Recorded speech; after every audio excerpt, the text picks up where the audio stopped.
Hey, my name is Purita Bislani and this is my husband. Parth Shah. And today we are going to speak to you about India and the cultural traditions in India. So, a little background information about India. India is a collectivistic culture, and the majority of the country practices Hinduism. There are other minority religions that include Islam, Christianity, Sikhism, Jainism, and Buddhism. It's important to mention the religions practiced in India because religion dictates much of the cultural traditions and what holidays and occasions are celebrated in India. Also, because majority of the country practices Hinduism, majority of the country also tends to be vegetarian because Hinduism says that it's sinful to eat meat. Now, there are some meat eaters, but they do not consume meat on regular basis, and cow is considered very sacred. There's about 29 different states in India, and all the different states have their own cultural traditions, dressing styles, languages, and foods.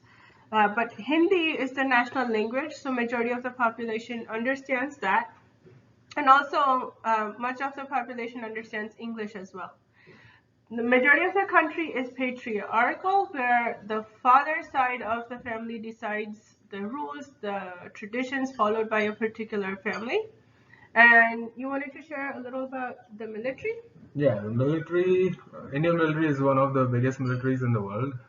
India has traditionally been a very defensive country, so it would never wage a war against any other country unless it gets instigated. Also, another fun fact would be English is a very common language in India. Um, Other than the regional languages that people speak, and also Hindi, most people know English. You want to talk more about English? I already did. Okay. I think you were zoned out. But anyways, a little about us. Um, my name is, I was born in India and I moved to US when I was 15. I completed high school and undergraduate and graduate school here in the US. I teach psychology at Hartford Community College as an adjunct right now, but prior to moving to Oregon, I was teaching full time as an assistant professor, much like Professor Ruth Ray at Hartford Community College. I married over the summer and moved to Oregon. Now, the culture tends to define a lot of our social roles. So my most important social role right now is to be a wife to this guy right here. I'm a daughter-in-law, and then I'm a daughter. So if I had to prioritize my uh, obligations to my family, I have to put his family before mine as defined by the cultural expectations. I was born in India as well, but I grew up in Mumbai. Um, I moved to US when I was 22. I did my high school undergraduate degrees in India, but I did my graduate studies in the US. I'm right now an engineer in Oregon at Intel Corporation. I am married to this girl, and I also have a dog. We have We a also have a dog. Okay, sorry. Um, because of the patriarchal nature in India, I am the son first, then the husband, and then brother, and so so forth and on. so on. Yeah. So, a little about the family structure and how we live or who makes the rules and at gatherings who's invited. So Parth and I are a nuclear family, meaning it's just the two of us, and if we have any kids, they'll be with us. But typically in India, they have a joint family structure, which is if our parents were in the same town, if Parth's parents were in the same town, Parth's parents, the two of us and our kids would live together. If Parth had any married brothers, then the brother and his family would share the roof with us, and any unmarried sisters of Parth would be living with us. Now, that is what a joint family structure in India is, and it's very typical for everyone to live together. In that structure, usually the head of the household is the eldest male figure of the family. So in our case, it would be Parth's father that would make all those decisions. And those decisions would apply to everyone, myself, to Parth's brothers, and his wife, their wives, and their kids everybody. So the same rules would apply, and those would be implemented by the father, the eldest male figure of the family. Now, between the two of us, I tend to think that we make rules together. I'm sure he has a difference of opinion there. Now, as far as the family gatherings, they would again happen at, I'll share my experience. My father was one of 12 siblings. So all family gatherings growing up happened at his eldest brother's place. All my aunts, my uncles, my cousins, if my cousins had kids, all of those people would gather.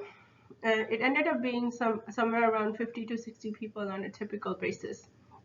And people outside of the family are also generally there. So I'll give you an example. One of my cousin's wife's mom's best friend was a widow and she didn't have any family around, so she lived with my cousin and his family. So she was always at all the family gatherings. I didn't even know until much later that she wasn't related to us. And another example is my dad's best friend. His father had expired when, or passed away. Sorry, he had passed away when they, he was very young, and so he was raised by my dad's elder brothers. Make like the fatherly figure was my dad's elder brothers. So he was part of the family and he had equal say in making decisions that would apply to myself, my brother, and my cousins and everyone across. I didn't know he wasn't even blood related until much later. Okay. How are the elderly treated? They're treated with a lot of respect. We don't typically question them. We do things to please them. And some ways to show respect is to seek their advice, to touch their feet to get their blessings. In social gatherings, when there's limited seating, we would give up our seats to them, and serving them food. Those are signs of respect to our elderly. There are no nursing homes in the country. The elderly members tend to live with the son, and if they don't have kids, then they'll be taken in by some other relative of some sort. So there's no nursing homes where the elderly are placed. Everyone's taken care of by family or distant relatives. Do you have anything to add? Okay. So if we needed a job, how would you go about getting one? We'll start with Parth on this one. So my dad owned a business and my mom was a lawyer before she got married. Then she became a housewife. So to get a job in India, traditionally we would use our connections. With these connections, most of the times we wouldn't even have to interview. But lately things are changing and we are doing it a more modern way. So now if I go back to India, I'll probably have to apply online. So things have changed job-wise lately and become more Western. It's become more Western, right? So my father was also, he owned his own. Him and his brothers owned a family business. So I never experienced him applying for jobs and such. My mom was a school teacher, but she became a school teacher prior to me being born, I believe. And so I don't know how she went about doing it. I believe she used her connections through her sister. But now, like Parth said, it's becoming more common where you interview. But again, social connections help a lot more than they do here, though. Yeah. Okay. If a teenager was to misbehave, what are the consequences and who finds out? So my mom, like I said, was a school teacher, but she taught at the same school where I went. So whenever I did something wrong, she found out before I did. And as a typical consequence, my teacher would humiliate me in front of the whole class. And once I got home, depending upon the intensity, my parents, both my mom and dad, depending upon the intensity, they would either slap me or give me timeout. My dad usually followed it up with a discussion after the fact, letting me know what his expectations were. Because it's all about the family honor. When I do something shameful, everyone in my family looks bad. Now, my brother got away with a lot more. He was able to hide it better, I believe. And also, he was the apple of my mother's eye, so he could never do anything wrong. But as usually, the punishment is more punitive towards the guys. They have they tend to get in trouble more in general. In my case, again, like humiliation was the biggest tool that my parents used. If I did something wrong, my parents would get called in, and my mom would humiliate me in front of my teacher, and teacher would humiliate me in front of my mom. My So it was usually my mom who would take care of such school businesses. And after that, they would instill fear in me by telling me that if we did not behave, we would end up becoming homeless, or even worse, we would end up in jail when we grew up. So we would, so basically, there were no long-term consequences as long as our grades were good. And as far as who finds out, no one would find out except for our parents because that's too humiliating or embarrassing for them. Anything wrong we do reflects upon them, so they would never share with others. They only share or brag about us when we did well academically. Right? Okay. If I was busy getting groceries and I saw an old friend, I don't know if there's a social script as far as what to do, but me personally, I go with the flow. If they seem like in the mood to talk, I'll continue talking. But the social bonding is favored more than anything else. That's usually what's prioritized in India. Yeah. If I ran into a good friend, I would stop and talk to him a lot, or her. Like I usually don't go by the to-do list, so I usually go with the flow. Right. Yeah. Now, are people generally friendly or do they keep to themselves? They're definitely friendly and very nosy. They want to know everything, even personal details. Oh, you're such and such age. Why aren't you married yet? Oh, you've been married for so long. When are you having kids? They'll ask you all kinds of personal questions that you typically don't tend to ask here. It's a collectivistic culture, so we're expected to help each other. Some people are more helpful than others and more friendlier than others, much like anywhere else. But it's not one of those cultures where we are shy and we keep to ourselves, right? Yeah. Okay. See, he just agrees with everything I say. Now, suppose I was on a sports team and the team won the tournament, who would get the credit? So everyone generally shared the credit. I'll give an example of cricket. Cricket is the most common sport in India, and usually at the end of the match, if whichever team won, there was one person who would be identified as the man of the match. That's the person who scored the highest number of runs, similar to baseball. Um, but then, as a whole, the trophy would go to the whole team. Everyone's hard work would be recognized. But unrelated to this question, Parth wants to share a little bit about how sports are viewed in India, right? Yeah. Like it's an interesting fact. In an average Indian household, sports is not considered to be something valuable for a child's development. Um, Arts and sports are generally considered a waste of time, and whereas academics is considered to be the priority. So even if we excel in sports and arts, it doesn't matter at all. Like we have to do well in academia. I wonder if that's changing a little bit now that sports are rising. Maybe during the developmental years, Yeah. academics are more important, Mhm. right? Okay. Now, do people in the country tend to plan ahead or focus more on the immediate? Now, this one is a little harder for us to answer. If we look at the global parents tend to plan a lot from the moment the kids are born. Parents start planning kids' future. They'll save money for their wedding, save money to leave them some inheritance behind. So in that sense, there's a lot of long-term planning. But on everyday events, there's very limited planning. They don't generally plan much. Even if there were some family members or friends that wanted to drop by for a social visit, they would never call ahead. They would just stop by, and the expectation is that they'd leave well fed. So it doesn't really go with too much planning over there.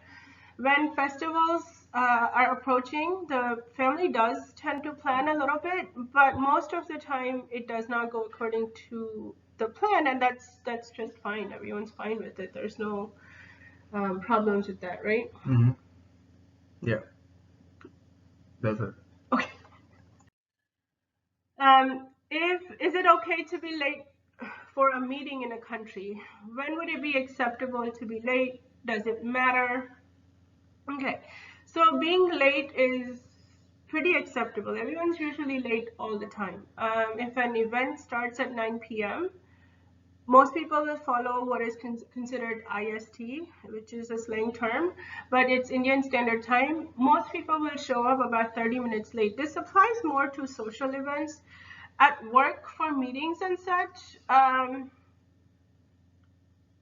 not sure about the meetings at work. I've never worked in India, but my teachers at school typically showed up about 10-15 minutes late to class, and that was fine. We just waited around. Now, some things go according to the schedule. Our school bus always showed up on time. The school bell rang at the right time every day. But inherently, we just kind of know what's acceptable and what's not.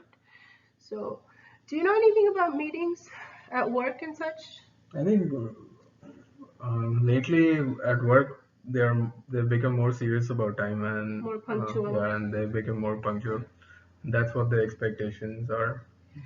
And that probably has to do with the fact that a lot of companies outsource in India, and a lot of people work for companies in US like Google or Apple or Intel. They outsource people, and many people work in. So it's becoming more blended in that sense. But for social events, you typically would not show up at the time that was posted on the invitation. Yes. Okay. If someone was offended in your country, would they tell the person who was offended, or would they keep to themselves? Well, everyone else would know before the person would know that they like if I offended somebody, I would be the last person to find out. Everyone else around me would know, and somehow through the grapevine, I would find out. And most people are generally non-confrontational, and they avoid addressing the problem at hand. And if someone is assertive, they're mistaken for being too dramatic or being disrespectful. So no, people are not usually going to tell you, right? I mean, the way my parents would deal with getting offended is by just distancing themselves from the person who offended them, or him or her. And they wouldn't answer their phone calls, they wouldn't talk to them. So that would kind of send a message that they've been offended. But Right. they would never directly tell the person. Right. If someone in your country disagreed with an elder, what an elder was saying, would they speak up or keep it to themselves? We are expected to keep it to ourselves. Now, I personally have been here since I was 15, so I tend to speak up and try to explain to them otherwise, but I'm usually talked about a lot in my family. But at this point, I'm going to tell you what I really feel.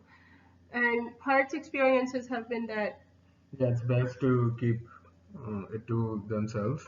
Like, I've personally never achieved anything by speaking up, besides having really angry parents because they feel embarrassed or they feel offended about my behavior. Yeah, again, it's a collectivistic culture, right? So whatever, I do reflects yeah, my family. reflects upon his family. So Yeah. he's expected to be just respectful and follow the norms or the social scripts. Do people display a lot of emotion, laugh, cry? Yes, especially women, they'll display a lot of emotions. They cry in public and others will comfort them. A lot of times, people that are coming to comfort them are trying to get in on the gossip. Gossiping, especially, is very common among Indian women, especially when the husbands are not around. And when they start gossiping, it gives surface to a lot of emotions. The conversations have a lot of emotional content, and it's definitely okay to laugh out loudly in public.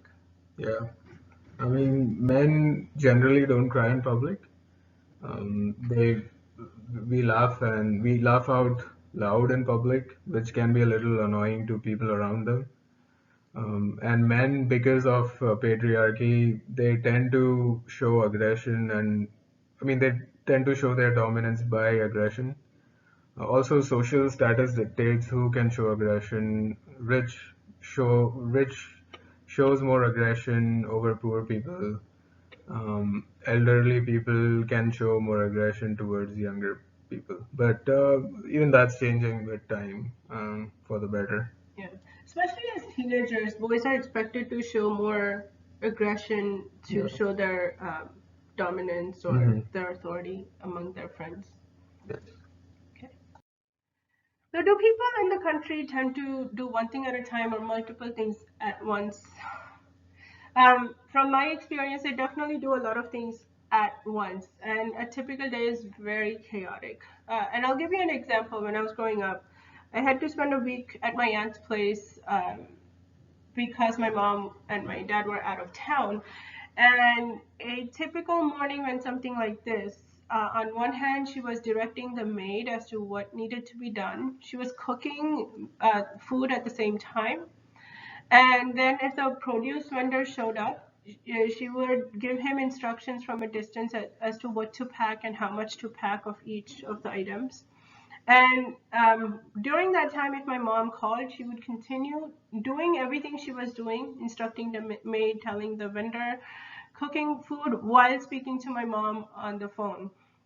And I used this example as opposed to my own family because my mom worked 9 to 5, so I didn't get a chance to observe all of this, like how she did things in terms of directing people, because we did everything on our own. But my aunt's example is very typical of how a household in India on a regular basis is like. I'm not sure how things are done in other settings, like at work. I don't know if it's something that we can generalize. Mm. But Yeah. I've always seen people do too many things at once. Yeah. I was talking to someone in your country and started texting at the same time. How is it perceived? This is definitely perceived based on the social structure. So depending upon who the person is. Now, if you were texting, and how would I perceive it, right? If you were a vendor trying to sell me something, you would be perceived as arrogant and unworthy of my business, and so I'd move on to the next person.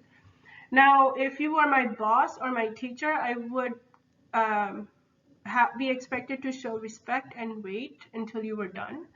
But if you were my maid or someone younger to me, then you would be scolded for being rude. It's all about the social status as to how this behavior is perceived. Yeah. I know in my case, my wife does it all the time, so I have to be okay with it, and I've learned to be okay with it. But on a serious note, yes, it is about the social status, and it's really dependent on that. Okay. What other information would you care to share? Just some background, I don't know, some information as to this is more like if you were to visit India, some things you should keep in mind. Bargain. Do not pay the full price that you're told to. Usually they'll try to make a buck or two out of selling things overpriced. So bargaining is very common. Respect the adults and seek their guidance for everything. Avoid too much physical contact because, um, especially if it's somebody from the opposite gender, you don't want to engage in too much physical contact. That's considered a little rude. Instead of namaste with your palms together is more appropriate than a hug or a handshake with somebody from the opposite gender. And also, people will stare at you everywhere you go. You'll have to learn to ignore them or get used to them. It's just very common. They stare you down for everything. Yeah. I would say India is a very diverse country, so try to visit it. Every corner of the country is very different from the other one, even when it comes to languages, foods, even dressing styles. Also, be prepared to hear a lot of honking, like people honk for no reason. Avoid PDA. It seems it is deemed to be disrespectful. Everyone will try to offer you food. That's how people show their hospitality. Um, And if they you may, they may think you were trying to offend them by not eating what they offer. So try to be more open to eating different kinds of food and or whatever they whatever offer. they offer. Funny story. Every time some of my friends come to visit me at my house, my mom will try and feed them anything and everything under the sun, even when they don't want it. And if they say no, she does feel a little offended. So, all right. Well, thank you very much for your attention. I hope you enjoyed this little information that we shared with you, and all the best. Thank you. Bye.